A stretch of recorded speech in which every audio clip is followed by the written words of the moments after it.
Cumprimento a igreja com a paz do Senhor, amém? Amém. Glória a Deus. Eu convido a igreja a se assentar um pouquinho. Nós vamos ler assim um versículo, mas a gente vai ler mais daqui a pouquinho. Os irmãos aqui da frente sumiram tudo, né? Estão tudo lá atrás. O bom é que de longe eu não enxergo. Então tá tudo certo. Amém. Glória a Deus. Deixe o Espírito Santo se mover neste lugar. Amém? Amém. Glória a Deus. Nós, às vezes, a gente tem um probleminha, né? Que às vezes a gente quer que as coisas sejam tudo feito do nosso jeito, do nosso tempo. E quando isso acontece, né, a gente fica desconfortável. E é isso que o Espírito Santo de Deus, Ele quer fazer em nós. Ele quer nos tirar da nossa zona de conforto e nos levar para um lugar, para um sobrenatural, onde nós não conseguimos carregar a nós mesmos, num lugar onde a gente não consegue ficar de pé por conta própria. É um lugar de dependência. É esse lugar que o Senhor quer nos levar, um lugar de dependência dEle. Mais perto que o ar que você respira, irmãos, assim está o Senhor. Eu vou repetir isso. Mais perto que o ar que você respira, assim está o Senhor. Amém. Você é templo do Espírito Santo de Deus. E uma vez que você entende isso, você tem a sua vida totalmente transformada. Perto está o Senhor. Perto está o Senhor. Eu digo isso como salmista. Eu abro a minha boca, sussurro e suspiro. Eu tenho sede de ti, Senhor. Eu tenho sede de ti. Diga aí, eu tenho sede de ti. Como a irmã Rafaela disse aqui, o Senhor é a fonte da água viva. Beba do Senhor Jesus, seja cheio do Espírito Santo de Deus. Glória a Deus. Irmãos, o Evangelho de Deus, ele não se resume em palavras, mas o Evangelho é o poder de Deus. Deixe o Senhor se manifestar através de você. Deixe o Espírito Santo fluir em você. Deus, Ele está chamando essa geração. O Espírito Santo está chamando nós, todos nós. Eu quero você, eu quero você, eu quero você. Responda a esse chamado. Eu quero você. Os tempos de seguidão estão aí, não é verdade? Tanta coisa ruim está acontecendo, né? A escuridão está tomando conta da terra. A escuridão sobre o povo.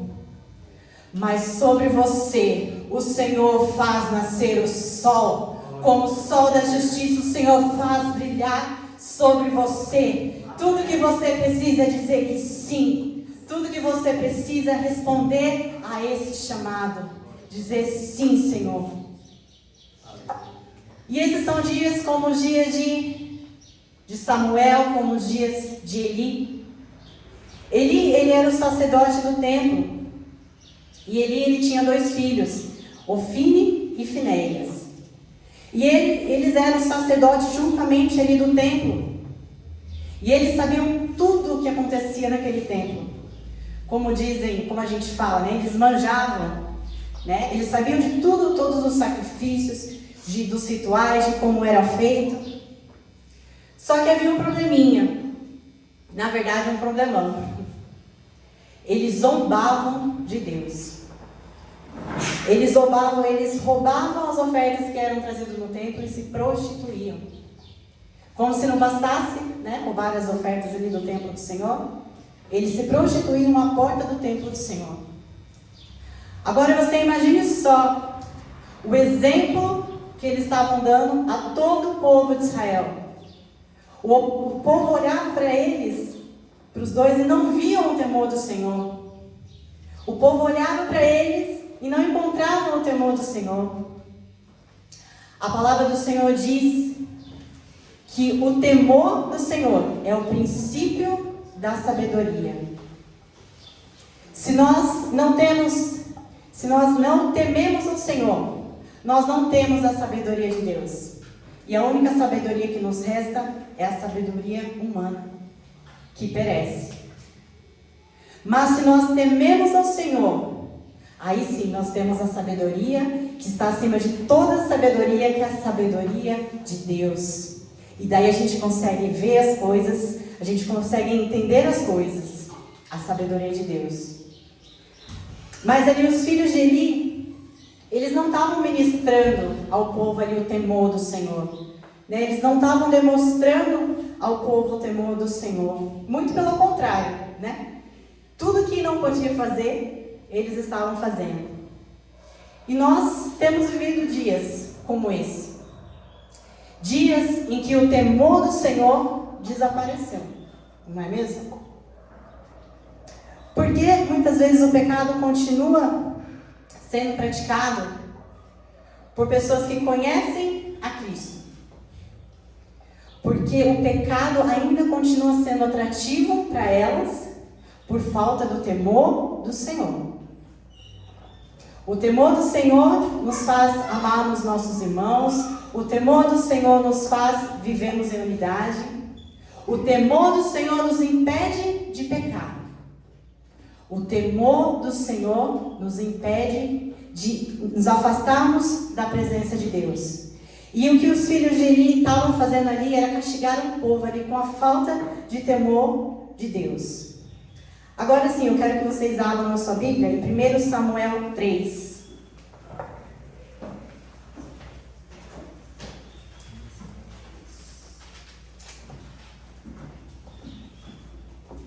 Primeiro Samuel 3. Nós vamos ler, né, todo aquele contexto de perdição, um contexto que Deus ele amaldiçoou a casa de Eli, né? E ele disse para ele, olha, não vai existir mais semente sobre você, eu vou tirar o nome da sua família por falta de temor. E no meio desse contexto de perdição, né, o Senhor ele encontra quem? Ele encontra Samuel. Inclusive, se nós voltarmos um pouquinho só, eu falei 1 Samuel 3, mas vamos ali em 1 Samuel 2, 26.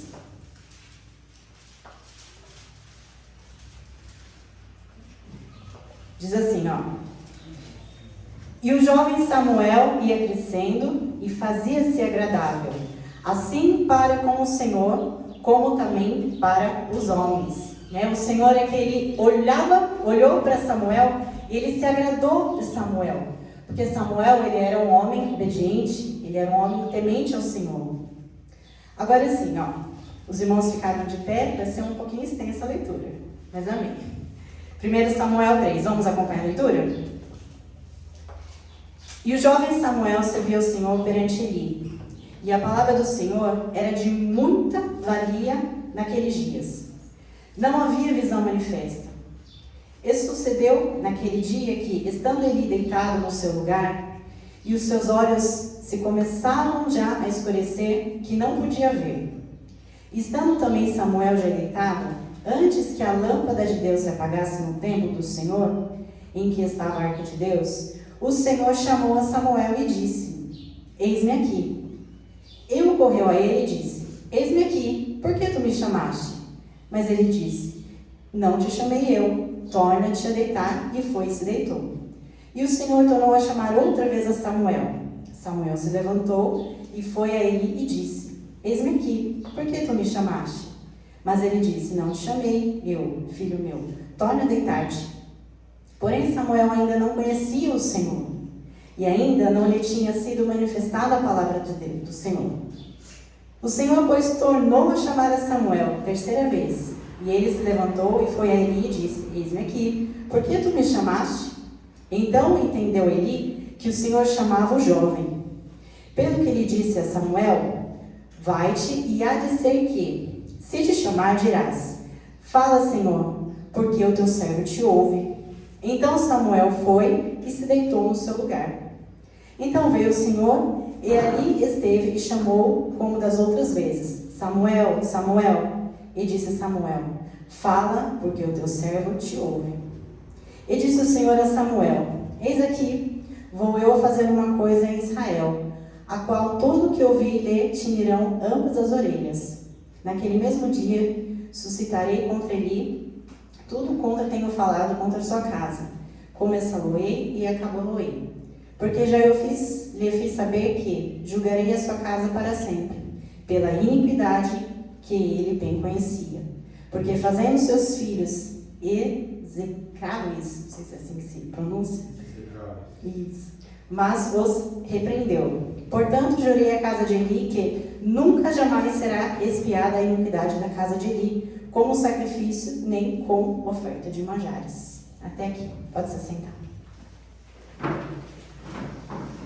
A gente vê aqui então que o Senhor ele chamou a Samuel, né, manifestou a Samuel e fez aquilo que queria fazer, né? E é importante nós entendermos que as pessoas que estavam no templo eram tidas como referência, né? Então os filhos ali eles eram referência e o temor do Senhor tinha se afastado. Como nós lemos no verso 1, a palavra do Senhor era de muito valia. Não havia visão manifesta. A palavra do Senhor ela estava escassa naqueles dias. E por que é que a palavra do Senhor estava escassa? Porque aonde existe o pecado, o Senhor não consegue falar. Não é verdade? Aonde existe o pecado, o Senhor não consegue falar. Então tinha se afastado ali o temor do Senhor e consequentemente a palavra ela se tornou escassa. E a gente pode ver nos nossos dias de hoje, né? A palavra está cada vez mais escassa. Hoje, graças a Deus, a gente pode sair da nossa casa, vir aqui e escutar a palavra do Senhor, né? Mas se você estiver em casa e você procurar uma pregação, como é difícil, né? Eu e o Lucas temos essa dificuldade. Começa bem, depois termina mal, né? Então, e a tendência é piorar, a gente sabe disso, né? Então, os sacrifícios, assim como naquele tempo, continuavam sendo feitos. Os filhos de Eli continuavam ali no templo, trabalhando, fazendo tudo aquilo que eles já sabiam, tudo que o Senhor ordenou que eles fizessem, os rituais, mas o coração deles estava longe. E muitas vezes nós, dessa geração, nós continuamos fazendo os nossos rituais, fazendo todas as nossas coisas, mas o nosso coração às vezes está longe do Senhor. Continuamos trabalhando para Deus, fazendo tudo certinho, aquilo que nós achamos que é certo, mas a presença do Senhor está longe. Eu ouvi uma coisa que diz assim: sempre que o mover de Deus acaba, sempre que o mover ele vem e acaba, se torna um movimento humano. O que isso quer dizer?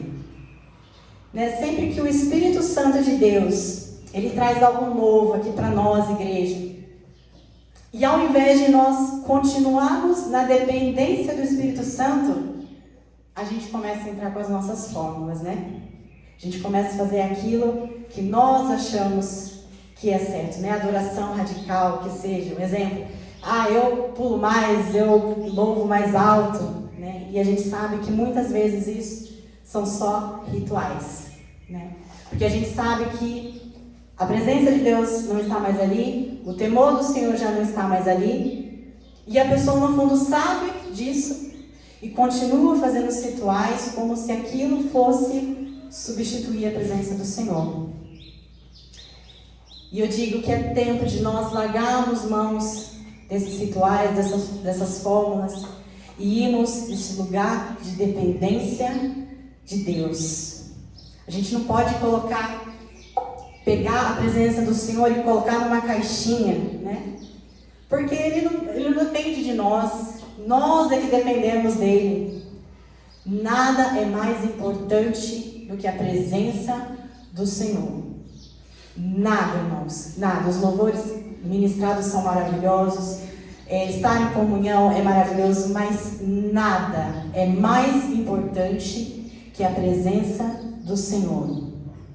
E é tempo de nós largarmos essas fórmulas, esses rituais, né, de moveres que já passou, porque isso vai muito além de rituais religiosos. O que o Espírito Santo de Deus, Ele quer fazer em nossos corações é algo tão grande, é algo que o homem nunca viu, é algo tremendo, mas para isso nós precisamos abrir mão dos nossos rituais, dessas fórmulas.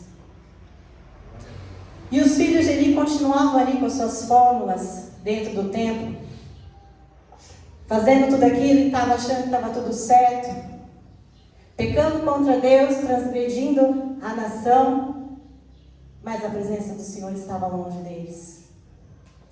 E quando Samuel é chamado pelo Senhor, Samuel ele não reconhece a voz do Senhor, né?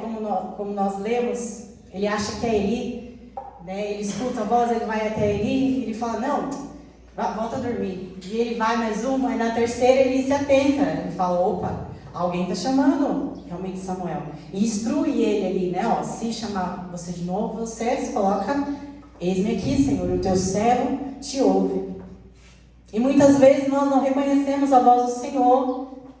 O Senhor está chamando a todos. Eu quero você, eu quero você, eu quero você.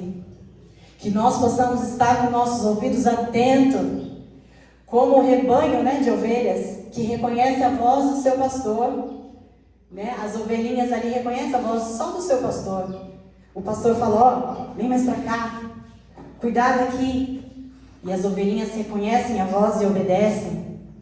Então, que aonde você estiver aí, você possa falando com o Senhor. Senhor, que os meus ouvidos possam estar atentos ao seu chamado. Eu quero você, eu quero você. Que você possa dizer sim, Senhor. E aqui no texto diz que ele já estava ali no seu lugar, pronto para dormir, né? Diz a palavra do Senhor que seus olhos já estavam se fechando. E a gente vê que os olhos de muito estão se fechando e já não estão conseguindo mais ver. E se nós formos um pouquinho mais ali para frente, nós vemos que a lâmpada de Deus, a lâmpada do Senhor, a lâmpada que ficava no templo do Senhor onde a arca estava, antes que ela se apagasse, a palavra do Senhor, o Senhor chamou a Eli. E antes que essa lâmpada se apagasse, e era um castiçal, né? Que era acesa 2 vezes, era acesa de noite e o amanhecer. E antes que essa lâmpada fosse apagada, o Senhor então chama ali a Samuel. E nós temos, né, visto como que está a nossa lâmpada.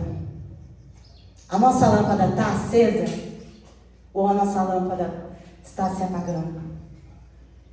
Que nós possamos deixar a nossa lâmpada queimando, igreja. Não vamos deixar a nossa lâmpada se apagar. Sabe por que muitas vezes a lâmpada ela vai se apagando? Porque muitas vezes a gente tem se conformado espiritualmente, né? Ah, tá tudo bem, tá tudo certo. Muitas vezes a gente deixa, né, as coisas deste mundo, os problemas, o trabalho, e acaba sufocando, né, aquilo que é o principal, que é a presença do Senhor. E paramos de buscar o Senhor com a intensidade. Paramos de ter fome e sede por mais de Deus. E a lâmpada do Senhor, ela era acesa, irmãos, com azeite. E esse azeite é um azeite muito puro. E antes que aquele azeite fosse colocado ali na lâmpada, tinha um processo. Era difícil, dava trabalho. A oliva era amassada ali com muito cuidado, com muito carinho. E os levitas faziam isso todos os dias, né? Essa extração desse óleo, para colocar novamente ali, para renovar, né? Para não deixar aquela lâmpada se apagar, para que aquela lâmpada fosse acesa novamente. Irmãos, nós precisamos se encher do Senhor todos os dias. Todos os dias nós precisamos nos encher. E isso vai muito além de vir em cultos, de participar em congressos e que seja. Vai muito além, mas é uma busca diária. É buscar a unção de Deus sobre a sua própria cabeça. É amassar a oliva todos os dias para produzir o óleo. Todos os dias. E o amassar da oliva fala de se colocar nas mãos do Senhor e deixar Ele cuidar do seu caráter. Sabe como a unção, ela é formada, ela é produzida, a unção? Quando o caráter de Deus, ele está sendo transformado em nós. Quando o caráter de Deus está sendo produzido dentro de mim e em você. A unção de Deus, dia após dia, a unção de Deus vai sendo gerada ali, sobre nós. E ela vai sendo renovada sobre nós, renovada. É o que nós precisamos. Nós precisamos do renovo do Senhor todos os dias. Não apenas de um mover que vem e que passa, mas nós precisamos estar neste lugar e deixar ser amassado para gerar unção, para gerar unção. Glória a Deus, quando você gera unção, sabia que você não gera só unção para você, quando você é amassado gera unção, mas você gera unção para os outros também. E falo nisso na prática, né? Temos que fazer isso na prática. Às vezes pessoas que têm anos de igreja, mas a sua vida continua do mesmo jeito. E a pessoa chega para a pessoa e fala: mas você é cristão? A pessoa fala: sou. Aí a pessoa fala: puxa, que barra, que luta. Porque ó, se ser cristão é ser assim, eu não quero ser cristão nunca. Não é assim, gente? Escuta. Por isso que nós precisamos da unção de Deus. A gente precisa renovar a nossa visão em Cristo Jesus. Isso vai muito além de só dizer: Senhor, eu preciso de um renovo, preciso renovar a minha visão, mas é fazer isso na prática. É buscar mais o Senhor, é ler mais a palavra do Senhor, é dobrar os joelhos. Isso gera unção sobre você. A gente precisa se expor na presença do Senhor, senão nada acontece. Nós vamos entrar aqui por essa porta 100, 200, não sei quantas vezes, e vai continuar na mesma coisa. Mas o Senhor, Ele tem algo novo para nós. Ele tem algo novo para nós. Tem até um louvor que a gente veio cantando, né? Eu quero viver algo novo. Quero viver algo novo.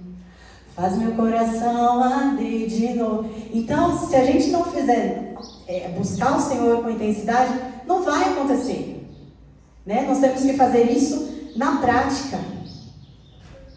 Glória a Deus. Santo é teu nome, Jesus.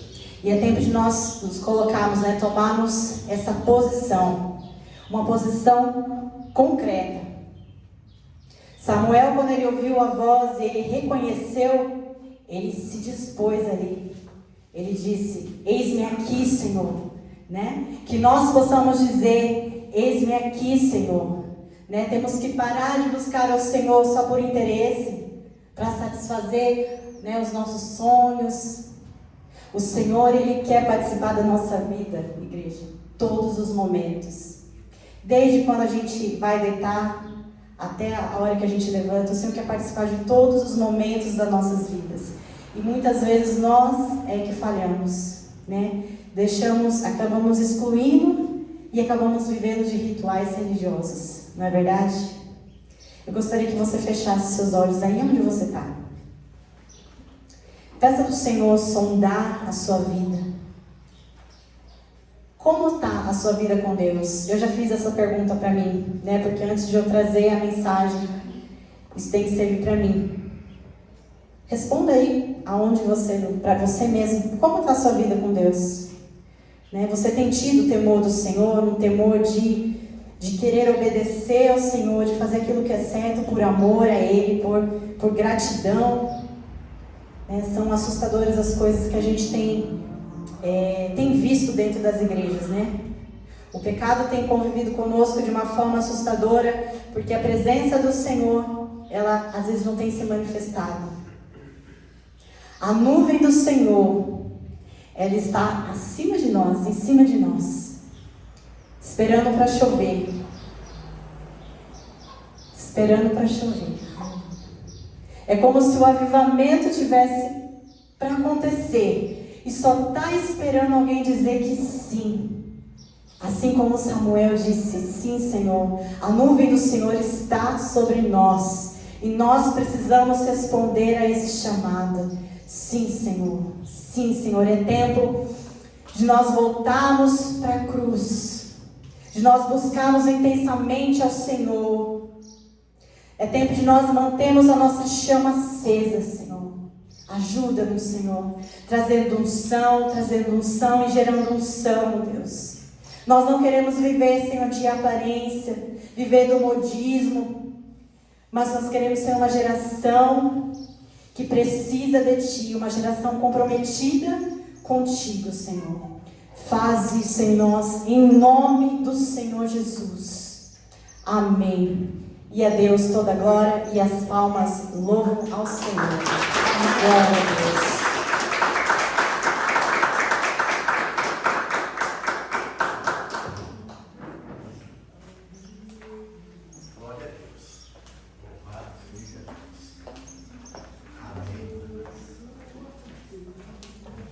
Amém?